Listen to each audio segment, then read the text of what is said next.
Look deep beneath the surface. Follow the light, it's worth it.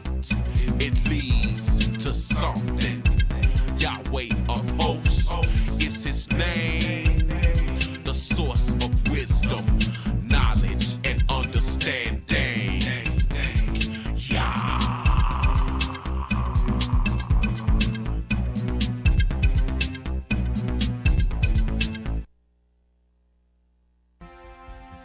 Beyond the Surface presents History of Secret Societies in America.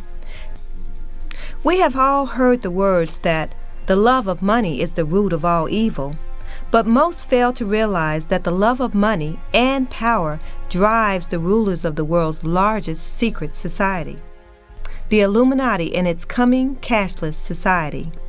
Yahweh's holy word of truth forewarned us of their lust for wealth and power.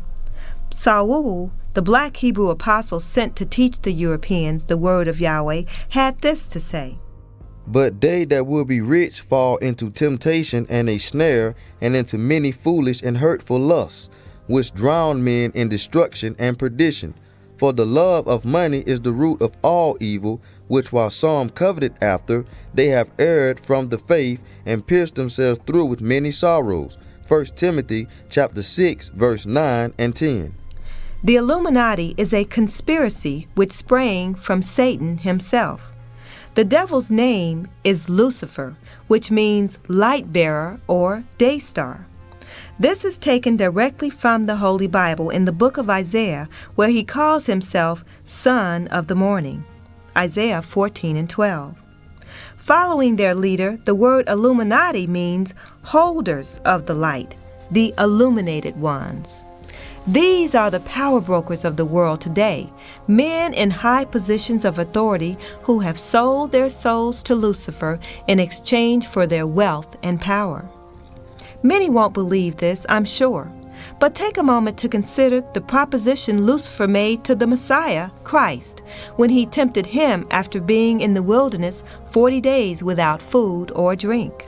Again, the devil took him up into an exceeding high mountain, and showed him all the kingdoms of the world in a moment of time. And the devil said unto him, All this power will I give you, and the glory of them, for that is delivered unto me, and to whomsoever I will, I give it. If you therefore will worship me, all shall be yours. Luke chapter 4, verse 5 through 7. That's right. Lucifer is the prince of this earth, and he has the authority and the right to give riches and power to all who will fall down and worship and obey him. If he offered the power of the world's kingdom to Christ, surely he has and will offer it to men today. And those who lust after money have sworn in allegiance to him in secret ceremonies from time immemorial. This is why Christ warned us in the following scripture. For what shall it profit a man if he shall gain the whole world and lose his own soul? Or what shall a man give in exchange for his soul? Mark chapter 8, verse 36 through 38. Their goal is to gain complete control of the world through a global government, a single world currency, and in the not-so-distant future, a cashless society in which no nation will have sovereignty. Those who are skeptical that the Illuminati exist have only to examine one issue. U.S. leaders often and openly speak of the U.S. trillion-dollar deficit, yet constantly boast about America's sovereign status. If America is so sovereign, to whom then does she owe this multi-trillion-dollar debt? Referred to as the controlling money powers, they are the international bankers who are backed by an ultra-rich group who owns real currency, gold, and thus they control world finance, the mainstream media, the workforce, the educational system, energy supply, and governments. This ultra-rich elite, called the Illuminati or the Committee 300, points back to familiar names such as Rothschild, Rockefeller, Rhodes, Bilderberg, Carnegie, Vanderbilt, and Whitney, to name a few. Intentionally created by them to be debt-driven, our present monetary system provides enormous wealth to bankers and government rulers as they fatten themselves, feasting on the huge amounts of interest they take from us, while we, the people, are brought to ruin, starving and penniless. The World Bank continues to loan billions to third world nations whom they know can never repay this money back. Did you know that for every $1 loaned as aid to poor countries, $8 are sent back by them as debt payments to the international bankers? Therefore, these greedy thieves will ultimately own these rulers and their countries. The Order of the Illuminati was founded on May 1, 1776, by Dr. Adam Weishaupt, professor of Jewish canon law at the University of Ingolstadt in Germany. Reference the Encyclopedia Britannica, article Illuminati, 1939 edition, volume 12, page 100. Weishaupt, born a so-called Jew, converted to Roman Catholicism and was a Jesuit priest. Financed by Rothschild, he broke with the Jesuits, forming his secret order, and hired 2,000 of the most intelligent men in the world. Cecil Rhodes, who owned 90% of the world's diamond mines in 1890, continued the plan of elite recruiting through his Rhodes Scholarship Fund of Oxford University. To find a current and familiar Rhodes Scholar in America today, one would have to look no further than ex-President Bill Clinton himself. In this photograph, he gives the sign of Lucifer to the unsuspecting public. Now you know how he got to become President of the United States. The main feature of the Weishaupt plan of operation required his Illuminati members to use monetary and political bribery to obtain control of men already in high places in various levels of governments. Once influential persons fall for the deceptions of the Illuminati, they are held in bondage through forms of political blackmail, threats of financial ruin, and public exposure. Weishaupt's secret society, the Illuminati, implies that their members are the only individuals of the human race who are truly enlightened and possess the higher knowledge required to govern the world and bring it peace. This quest for world domination can be traced back to the flood of Noah's day and even back to the Garden of Eden. Desiring to sit upon Yahweh's throne and make every man, woman, and child worship him, Lucifer organized the original one world order at the Tower of Babel, which has maintained its presence throughout the ages. Appearing to us constantly in various symbols that belong to a cluster of organized secret societies as they hide behind various familiar political names that seem harmless. This elite society, like the Masons, promote their own private agenda as they pretend to work for the common good of mankind. Weishaupt hired Albert Pike, founder of the Christian Knights of the Ku Klux Klan, a hooded secret society, to lead the religious program in America, and to keep the true Hebrew Israelites, the children of the living Elohim, then called niggers and coloreds, in their place through the threat of violence, castration, lynching, and burning. Thus, the Illuminati came to America from Europe, calling themselves the Founding Fathers, to continue their plan of world domination in the New World and on a new playing field. Check out all the symbols of the Illuminati and Freemasons on this photo of George Washington. To remain hidden, they formed secret societies within the existing Masonic lodges, so that only Masons who proved themselves internationalists or who attained the highest level of 33rd Masonic degrees would now become Illuminati. The year 1776 that appears on the U.S. $1 bill in Roman numerals does not represent the date the Declaration of Independence was signed, as most think, But May 1st, 1776 is the date the Order of the Illuminati was founded in America. The all-seeing eye of Horus, which points back to Egypt, Babylon, and thus Satan, our nation's capital grounds were designed in Masonic symbolism like the hexagram, the Israeli Star of David, and the pentagram, a symbol for Satan, and the pyramid. The Capitol grounds were also designed for sun worship. Even the seven-pointed star that crowns the Statue of Liberty's head points back to this ancient one-world order under Eastern mysticism and paganism. Throughout the ages, the rich and powerful Illuminati have used war and revolution to control nations and the masses of people upon the earth.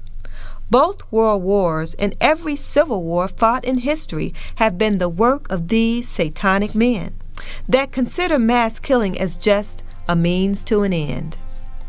Take the so-called War on Terror currently being waged by the Bush regime.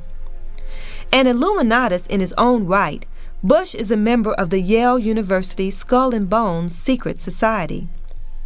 Democratic presidential hopeful John Kerry is also a member of the Skull and Bones, America's most powerful secret society of Luciferian worship. America's most powerful secret society of Luciferian worship. So it really didn't matter who got elected. We still would have had an illuminated one in the White House. The successful use of war to control the world's resources is clearly seen in the deliberate invasions of both Afghanistan and Iraq. Ask yourself these three questions: who profits, who pays, and who dies? The answers are the elite profits, the taxpayers pay, and the sons of daughters of the poor die. It's no secret that 9/11 was deliberately planned and orchestrated by the Illuminati. It's no secret that 9/11 was deliberately planned and orchestrated by the Illuminati, Bush and his cronies, to provide a reason for invading these two countries. With regard to Afghanistan, it is a matter of public record that corresponding with the growing shifts in U.S. policy against the Taliban, a military invasion was planned long before the 11th of September. At least one of the fundamental purposes behind this plan was to facilitate a huge project of a consortium of oil companies known as CENTGAS, which stands for Central Asia Gas Pipeline. This consortium, which includes Delta Oil of Saudi Arabia, was formed by UNOCOL, one of the oil giants of the United States, to build pipelines through Afghanistan and Pakistan for transporting oil and gas from Turkmenistan to the Indian Ocean. In September 2000, a year before 9/11, an energy information fact sheet published by the U.S. government stated, Afghanistan's significance from an energy standpoint stems from its geographic position as a potential transit route for oil and natural gas exports from Central Asia to the Arabian Sea. This potential includes a proposed multi-billion-dollar oil and gas export pipelines through Afghanistan. The problem was, the once CIA-formed Taliban turned on the Illuminati hand that fed them and denied the construction of the pipeline. Thus, the handwriting was on the wall. The greedy Bush clan had to get his hands on that oil.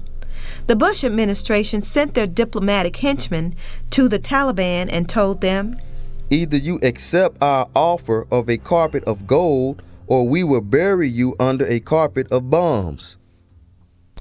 9/11 gave the Illuminists in the White House the smokescreen they needed to take over the country and oust the Taliban that they had originally created. Now, as a result, the newly installed puppet regime, Afghanistan President Karzai, will approve the oil pipeline and construction will take place. Such is the fact commented upon in the following statement by a writer in an Israeli newspaper. If one looks at the map of the big American bases created, one is struck by the fact that they are completely identical to the route of the projected oil pipeline to the Indian Ocean.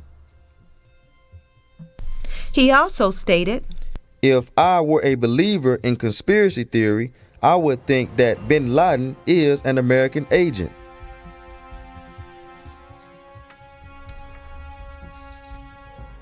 Don't think that statement is too far-fetched. It's not. Why else do you think the Bush administration is no longer interested in catching or killing Osama bin Laden? For an eye-opening understanding of the unadulterated truth about the 9/11 lie and the relationship between the Bush family, Saudi Arabia, and the bin Ladens, pick up the book entitled The New Pearl Harbor by David Ray Griffin. The war against Iraq, like the war against Afghanistan, had already been planned by the U.S. Illuminati governmental elite prior to the destruction of the World Trade Buildings on 9/11. The war had much more to do with oil and regional control than it did with the announced purposes for the war. Check out this internet distributed communication regarding Bush and his oil friends coming to take over Iraq. Is that telling you enough? Whereas the Bush and Blair administrations claimed that the war was to remove weapons of mass destruction through which Saddam Hussein posed a threat to his neighbors and even the United Kingdom and the United States, the intelligence behind this assessment had been widely reported to have been distorted and even invented. Sir Jonathan Parrott, head of Britain's Sustainable Development Commission, publicly stated that the prospect of winning access to Iraqi war Sir Jonathan Parrott, head of Britain's Sustainable Development Commission, publicly stated that the prospect of winning access to Iraqi oil was a very large factor in the Allies' decision to attack Iraq, adding, I don't think the war would have the first thing the U.S. troops secured upon invading Iraq was the Iraqi oil fields, and the second was the Ministry of Oil, where archives and files related to all the oil wealth Washington had been itching to get its hands on were located. Of course, no weapons of mass destruction were ever found in Iraq, and it is now widely agreed that the Bush administration, as well as Blair's Illuminist regime, lied about the reasons for attacking Iraq. Is it not time to expand this question to whether it also lied about the event itself, 9/11, that was used as the primary justification for the wars against Afghanistan and Iraq, and even the larger agenda of the satanic-led Bush-Blair administration? As the book of Revelation says, see that you hurt not the oil and the wine. Revelation chapter 6, verse 6. Wars and civil unrest are not the only weapons cleverly used by the Illuminati to control the wealth and resources of the world. They also create weather patterns such as tsunamis, earthquakes, hurricanes, and floods, and then take advantage of these natural disasters in order to kill off undesirable, melanin-rich, poor populations of the world. Take, for example, the breaking of the levees in New Orleans after Hurricane Katrina. More blacks were meant to be killed, but Yahweh saved his people from the hands of these madmen, just as he will do in the future, because according to the Holy Bible, their attempts at killing off the so-called Negro, the true chosen ones, is nowhere near being over. The Illuminati's current mode of operandi is to operate order out of chaos. The Illuminati's current mode of operandi is to create order out of chaos. However, no one told the poor blind people of America that their own government is the one creating the chaos, and then they become the savior, bringing order to the situation at hand. They even use to their advantage man-made viruses unleashed upon an unsuspecting populace like AIDS, SARS, and here recently, Asiatic or bird flu. The government is in league with the giant pharmaceutical companies as they further line their hefty coffers through the serums in which people have no earthly idea what kind of serpent-like poison is being injected into them. Yet the poor, trusting masses whom the Illuminati call cattle line up like sheep going to the slaughter to receive these shots. Truly, Lucifer, their king, is a master deceiver. Hiding behind many names like the Trilateral Commission, the think tank of global decision-making, the World Trade Organization, the World Bank, including the U.S. Federal Reserve, which loans dummy money at alarming interest rates, yet still has the power to cause global markets to shake and crumble. When Greenspan spoke, the world listened. And the Council on Foreign Relations, a human rights board, Illuminati politics can continue their quest for control over world populations, resources, and wealth. The ruling elite labels speech on secret societies as paranoia, conspiracy theories, but the Bible repeatedly warns mankind that we wrestle not with flesh and blood, but against principalities, against powers, against the rulers of the darkness of this world, and against spiritual wickedness in high places.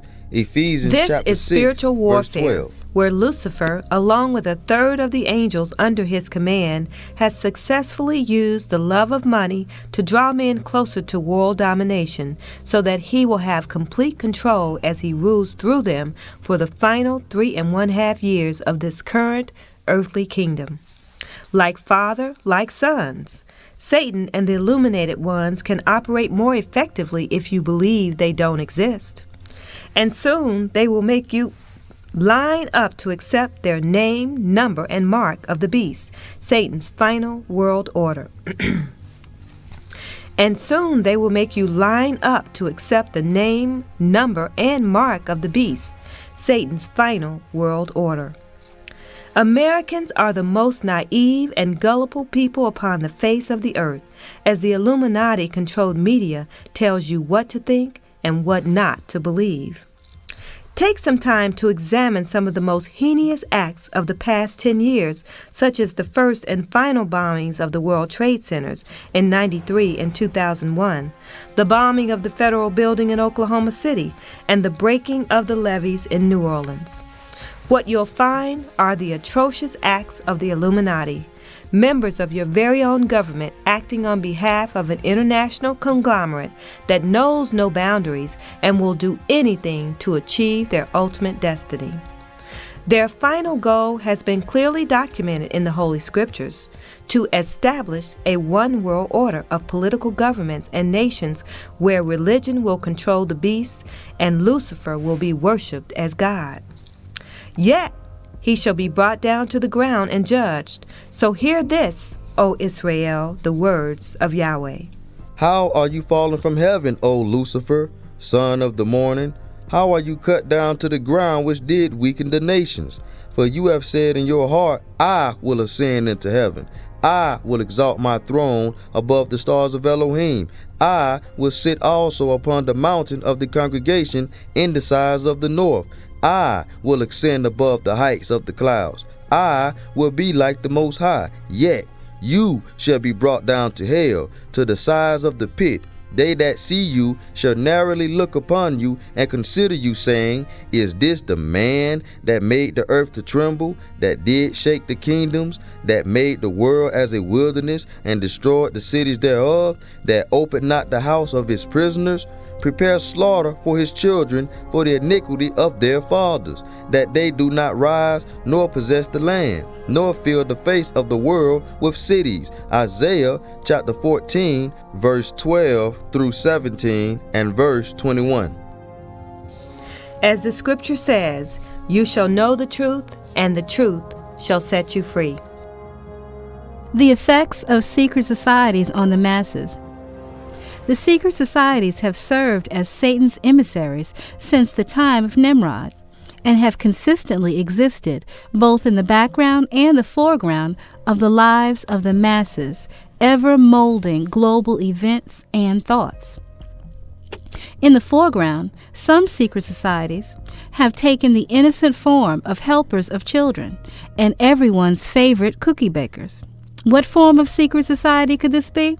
Well, look no further than the international, seemingly innocent children's organizations called the Boy Scouts and the Girl Scouts. Yes, the official Scouts clubs are the offshoots of the Order of the Freemason Secret Society. The upper levels of the secret societies don't just take over New World countries like the U.S. from before their independence. They don't just have members in every presidential post since George Washington, and they don't just start every war and fund both sides to lengthen the fights. These secret societies must also sponsor programs that appear positive. The Freemason Secret Society created and bankrolled the establishment of the Boy and Girl Scouts.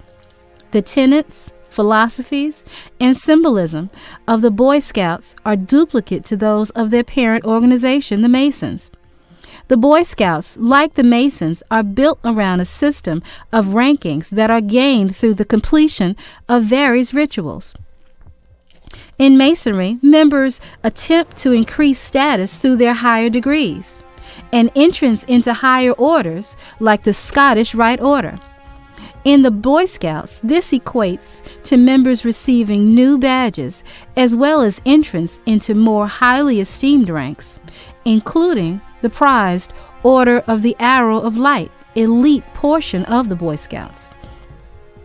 They are even taught a handshake, a salute, and special oaths and the Brotherhood of Fellowship pledge, which teaches that they make continuous preference and allegiance to fellow Boy Scouts above all others.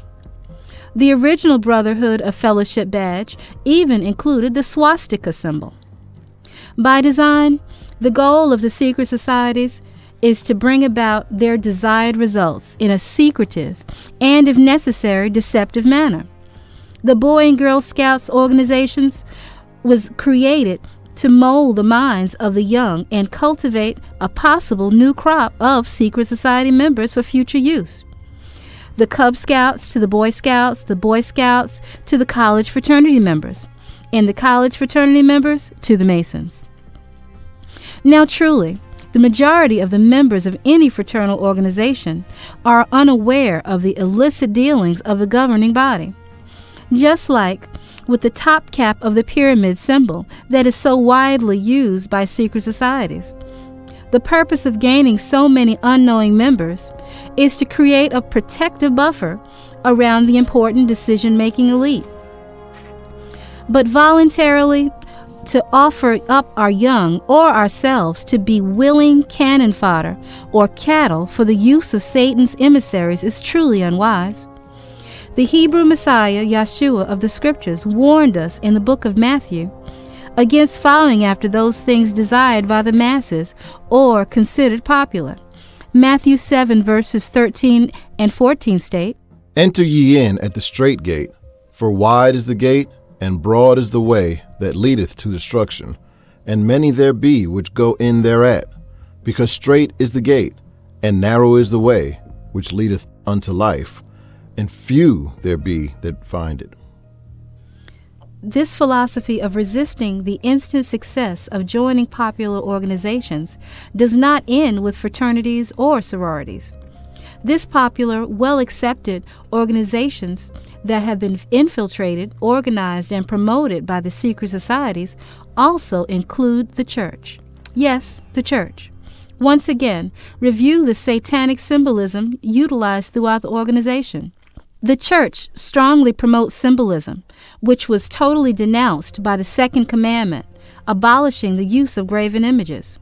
The church, though, ignores this fact and sponsors the death symbol of the cross, the sun symbol of the halo, and honors the day of the sun, Sunday, in lieu of the commanded seventh day of rest, the Sabbath, namely Saturday, thereby also breaking and ignoring the fourth commandment. The popular church shows its total lack of adherence to the rules, guidelines, and/or commandments set aside in the Holy Scriptures, that this same church claims to use as its sole book of moral origination. Again, the Hebrew Messiah, Yeshua, spoke to this type of unrighteousness in the book of Matthew. Matthew chapter 15, verse 3 states, But he answered and said unto them, Why do you also transgress the commandment of Elohim by your tradition? Ye hypocrites, well did Isaiah prophesy of you, saying, This people draweth nigh unto me with their mouth, and honoreth me with their lips, but their heart is far from me. But in vain they do worship me, teaching for doctrines the commandments of men. The popular church also ignores even the first commandment with their feverish desire to celebrate pagan holidays such as Christmas, Easter, Valentine's, and the rest, while vainly attempting to connect them biblically. Even after the death of the Messiah, Apostle Paul spoke to the people in regards to such unrighteousness. Colossians chapter 2, verse 8 states, Beware lest any man spoil you through philosophy and vain deceit, after the tradition of man, after the rudiments of the world, and not after Christ. Now, as stated before, secret society-controlled organizations exist both in the foreground of the lives of the masses as well as the background. Those organizations that exist within the background take on a much more sinister approach, while directing those groups in the foreground. Those background groups include organizations like the Illuminati, the Order of the Knights of Malta, the Knights Templar, and many, many more. It was groups like these, however, that brought about one of the most drastic changes in global society to date. That change was industrialism. Prior to the Industrial Revolution, global society was an agrarian one, where individuals based their wealth and sustenance upon that which they could grow, farming. This existed since biblical times and allowed for self-sufficiency. Families farmed together and ate of the results. It was the secret societies, however, that led the entire world into the industrial age. This sense of self-sufficiency was eliminated. Families were separated and worked for industrial complexes. This industrial age began during different centuries for different parts of the world. Europe had already begun its transition away from farming before America had even become independent, which is why America and slavery was so important. Hebrew or black slaves provided the human labor to till the ground to produce the raw materials for European factories to process. Even more important, though, the Hebrew American slaves fulfill the prophecy given to Abraham in the book of Genesis. Genesis chapter 15, verses 13 and 14 state, And he said unto Abram, Know of a surety that thy seed shall be a stranger in the land that is not theirs, and shall serve them, and they shall afflict them 400 years. And also that nation whom they shall serve will I judge, and afterward shall they come out with great sustenance. Following this, the secret societies set into place the introduction of the Industrial Revolution to the U.S. This is why Freemason applicant President Lincoln freed the slaves to break the South's strength, their labor force, not to be kind to the slaves. Instructed by his Illuminati elite, he set the stage for the Civil War to force the U.S. into the industrial age. Upon the ending of the war, the slaves were not freed, but simply transitioned into sharecropping, and with the help of the Ku Klux Klan and other secret societies using fear tactics. By the beginning of the 20th century, many of the previous Hebrew slaves were then led with the promise of freedom into the next stage of this 400-year captivity. This next stage was the great Negro migration from the farms of the South and into the factories of the North. Transformed from field hands into factory workers, These ex-slaves, for a very short time, less than 50 years, seemed to benefit from this transformation. But as the secret society's objectives came closer to fruition, further away ran the Black American hope for equality. This industrial focus was necessary for the secret society's goals. Industrialism eliminates self-sufficiency. It corrupts the family system by replacing the power of the family head, the husband and father, with the factory management. Today it's called a corporation. Industrialism conditions generations of people to rely on an outside source for its sustenance. It is possible for an impoverished farming family in a field eating the basest of grasses to survive. But this same impoverished family, unemployed by the factory, evicted from their apartment in a city made of concrete, will starve homeless on the dirty city streets. Of course, the secret societies have transitioned us from the industrialism into the technology age, whereby all of humanity is being forced toward the prophetic mark of the beast. With the agrarian existence of far memory, the lands being destroyed, the masses warehoused into the cities and the surrounding suburbs, the vision of John the Revelator of not being able to buy or sell without the mark certainly seems very close to being revealed. Ephesians chapter 6 and verse 12 states, "For we wrestle not against flesh and blood, but against principalities, against powers, against the rulers of the darkness of this world, against spiritual wickedness in high places." In the words of the great Hebrew Messiah named Yeshua, which means Yahweh's salvation and not the popular name Jesus, called on by the unknowing masses who choose to follow those things popular and have no positive end. In Matthew 7 again, verse 13 and 14, he stated, "Straight is the gate, and narrow is the way, which leadeth unto life, and few there be that find it."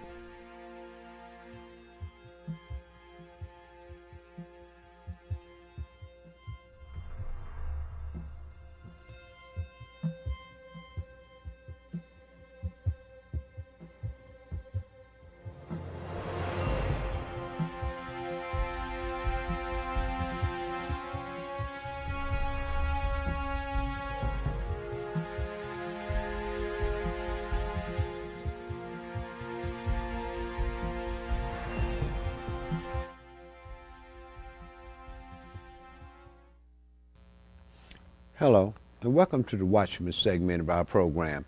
You know, when you look upon the earth today, sin, labor, crime is running rampant upon the earth. But that's because of who's in control of this earth.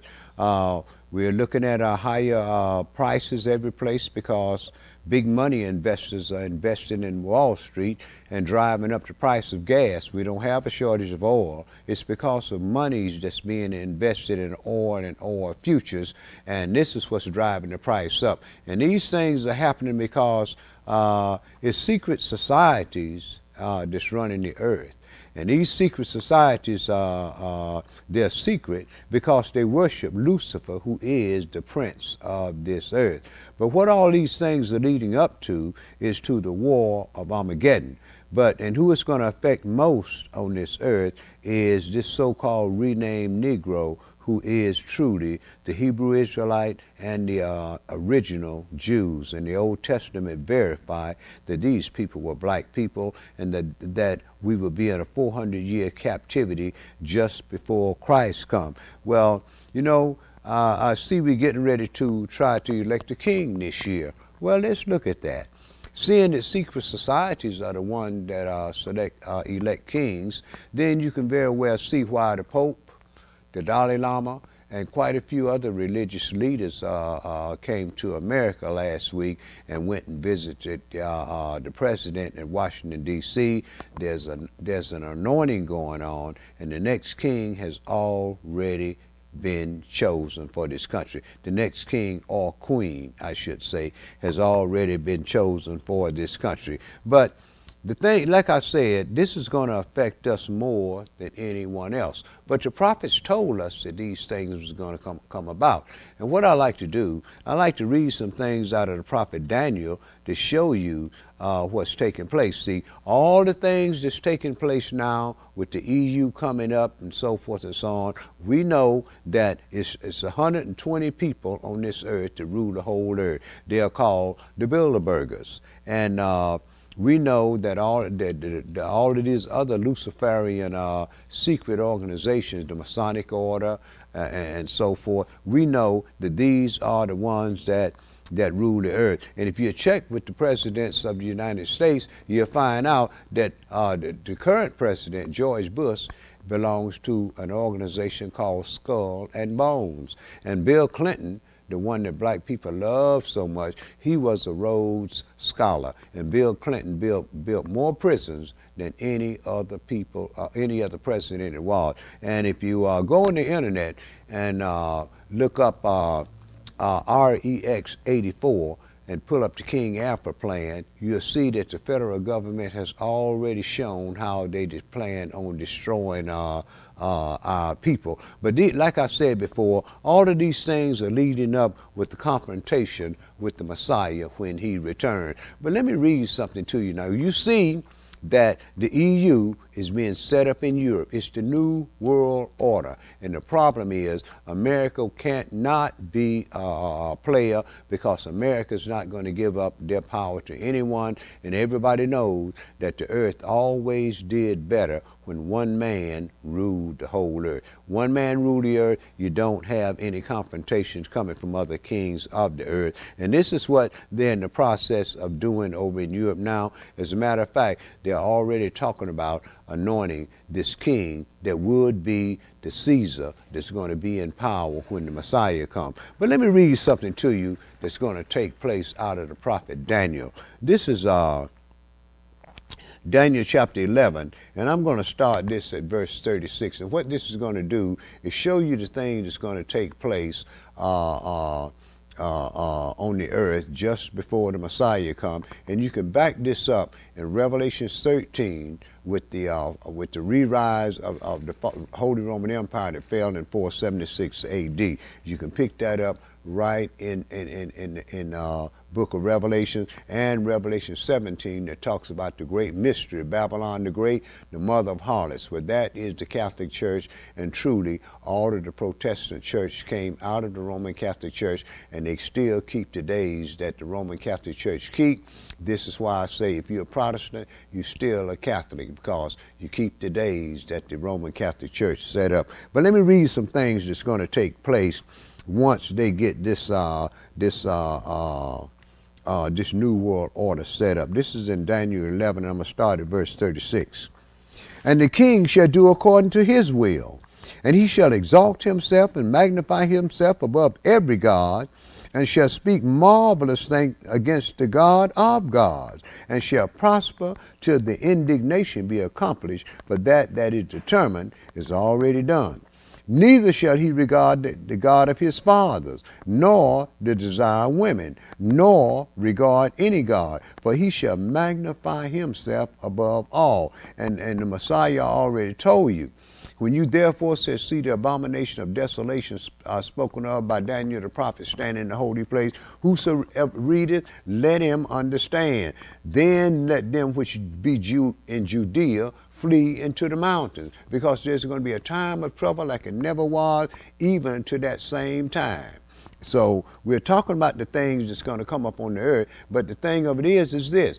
The design of it is to destroy this so-called Negro or African American, as we call ourselves. We're really the Hebrews. It's to destroy the Hebrew Israelites. Verse 38. But in his estate he shall honor the God of forces and military power, and a God whom his fathers knew not shall he honor with gold and silver and with precious stones and pleasant things. In other words, they're going to get rid of that Christianity as we know it today. It's too divided up. It's got too many different doctrines and too many people making too much money. And Christianity has always been about money. Verse 36. Thus shall he do in the most strongholds with a strange God, whom he shall acknowledge and increase and with glory. And he shall cause them to rule over many, and shall divide the land for gain. And at the time of the end shall the king of the south push at him. Now, what it's talking about here is the war that's going to go on between the Christians out of Europe and the Arabs over in the Middle East. Understand, the Muslims are the Antichrist. They do not believe that Christ is the Son of God. But we've been taught that there's one Antichrist. But if you read the New Testament, Paul said there are many Antichrists, just like they are today. Verse 40, and at the time of the end shall the king of the south push at him, and the king of the north shall come against him like a whirlwind, with chariots and with horsemen and with many ships, and he shall enter into the countries and shall overflow and pass over. He shall enter also into the glorious land, which is Jerusalem, and many countries shall be overthrown, but these shall escape out of his hand, even Edom, that's the people over there in Israel are saying they're the Jews, and Moab, and the chief of the children of Ammon, where Moab and Ammon is Abraham's nephew Lot's two boys, who we call the Palestinians today. Israel is Palestine. We are the Palestinians. He shall stretch forth his hand also upon the countries, and the land of Egypt shall not escape. But he shall have power over the treasuries and gold and silver, and over all the precious things of Egypt. And the Libyans and the Ethiopians shall be at his steps. But tidings out of the east shall trouble him. Therefore shall he go forth with great fury to destroy and utterly make away many. And he shall plant the tabernacle of his palace between the seas in the glorious holy mountain, yet he shall come to his end, and none shall help him. Well, if you check Psalms 48, he's talking about the holy city of Jerusalem. Once the Pope moved to Jerusalem, he's going to get in the temple, and then he's going to declare himself to be God Almighty. Why? Because of the power that Lucifer is going to give him to display in front of men to deceive the nations. But let me go ahead and read something out of Second Corinthians rather, that Paul had to say about this to the church that was at Corinth. I'm going to start this at 2 Corinthians 11, and I'm going to start this at verse 12 through verse 15. And then you begin to understand that Satan really is in the pulpit today. You can look at all the mega churches that's coming up, but yet and still the children and a lot of the young people in the church, they're in the streets every night. They playing games and so forth. Why? Because the church has told that lie. We're not under the law, we're under grace. How can you have judgment without law? The Gentiles got law. They got a sign right out here on the street that says 45 miles an hour. Well, man has law to govern people by, but they're going to tell me that Yahweh does not have law. How can you have judgment without law? But let me read and show you how these things come about from the prince of this earth, who is Lucifer. I'm going to start this at 2 Corinthians 11 and verse 12. Paul says, "But what I do, that I will do, that I may cut off occasion from them which desire occasion, that they wherein they glory, they may even be found as we are." In other words, they might even be found to be just as Paul and the apostles were holy men. Okay. Verse 13, "For such are false apostles, deceitful workers, transforming themselves into the apostles of the Messiah. And no marvel, for Satan himself is transformed into an angel of light. Therefore, it is no great thing if his ministers also be transformed as the ministers of righteousness, whose end shall be according to their work." This is why the church don't do anything that the Bible says do. Nothing that the Bible said do the church do. Everybody follow their own mind and do what they want to do instead of following what Yahweh actually had to say that man should do upon this earth. But these things come about simply because, as a people, we don't read our book. We go to church and let some preacher tell us how rich the Creator want us to be, but yet and still they're living as kings, but their members aren't. And the one that's really putting all this money in church is the ones that's trying to get more and more money, planting that seed, trying to bribe the Creator of all things into giving them blessings, giving them more money. It's not all about money. We only have 10%, and we've always had that 10% that's doing well. But the masses of our people, we are on the bottom rung of the ladder. And to show you what's going on, as prices increase, our people that's making real all those big bucks, their buying power is decreasing, and they're being pushed further and further, making big money, but pushing further and further down because they don't have the buying power. The prices are going up so high. Well, we as a people, the masses of our people are on the bottom of the rung already. And as this pressure mounts, you can very well see why it's said about America that there's going to be ruler against ruler and violence in the land because of the economic crunch that's coming up on the earth that these secret organizations has already put in place. But the whole design is to destroy our people. This is the reason why they built so many prisons and why they've closed up all of the military bases. And if you don't believe that, what you might want to do is, like I said, go on the internet and look up www.rex84.com and read the King Alpha plan, and it tells you exactly how they plan on exterminating our people. But but like I said, all of these things are happening simply because Lucifer is preparing his people to fight with the Messiah when he returns back to the scene. But let me read something to you out of 2 Thessalonians chapter 2, and I'm going to start this at verse 1.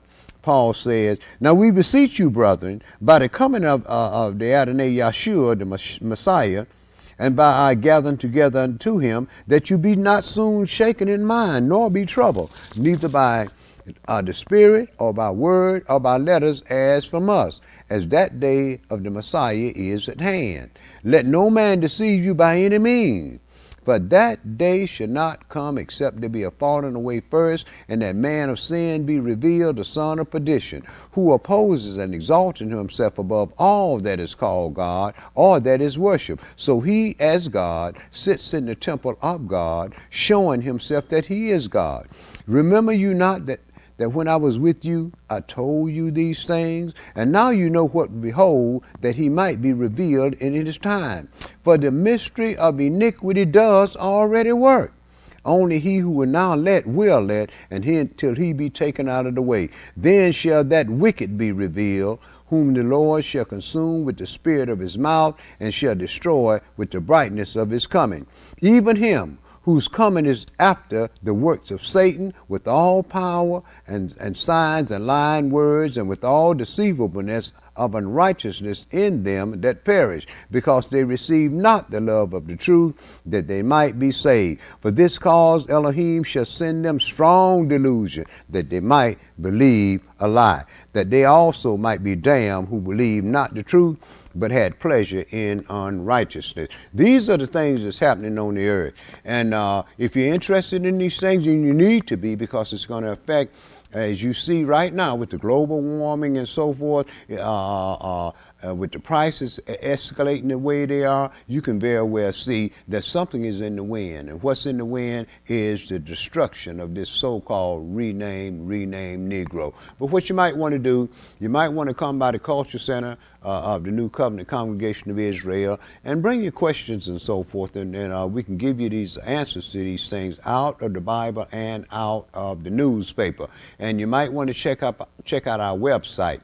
It's www.thencci.com. My name is Yaakov Ben Israel, and I'm the elder priest of the Culture Center of the New Covenant Congregation of Israel. Peace, Come by and see us and give us a call.